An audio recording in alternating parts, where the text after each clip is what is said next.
Boy otam shunday derdi. Boy bo'lishni xohlasang, senga moliyaviy savodxonlik kerak. Eng muhim qoida bitta. Sen aktiv va passiv farqini bilishing va faqat aktivlarni sotib olishing kerak. Aksariyat odamlar bu farqni bilmagani uchun butun umr moliyaviy qiyinchilikda yashaydi. Ular passiv sotib olishadi va uni aktiv deb o'ylashadi.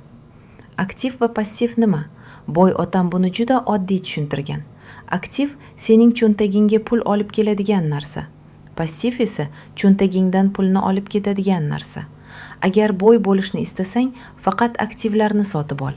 Agar kambag'al yoki o'rta qatlam bo'lib qolishni xohlasang, passivlarni sotib ol. Oddiy misol ko'ramiz. O'rta qatlam vakili yaxshi ishga kiradi. Daromadi oshgani sari yangi mashina, qimmat telefon yoki kattaroq uy uchun kredit oladi. U bularni o'zining boyligi deb o'ylaydi.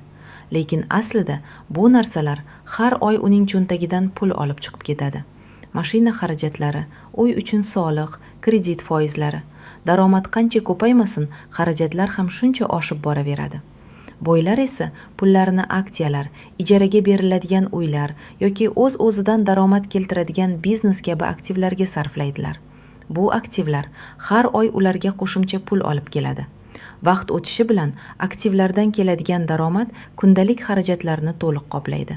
Ana shunda ular moliyaviy erkinlikka erishadilar va boshqa pul uchun ishlashga majbur bo'lmaydilar. Kambag'al otam doim yashab turgan uyimizni eng katta boyligimiz deb hisoblardi. Boy otam esa aksini aytardi. Sening uying bu passiv, ya'ni xarajat. Agar eng katta boyliging faqat yashab turgan uying bo'lsa, ahvoling chatoq derdi. Bu umuman uy olmaslik kerak degani emas. Shunchaki uy yoki mashina sotib olishdan oldin ularning xarajatlarini qoplaydigan aktivlar yaratish muhimroq. Xulosa shuki, boylar aktiv sotib oladilar, kambag'allar xarajat qiladilar.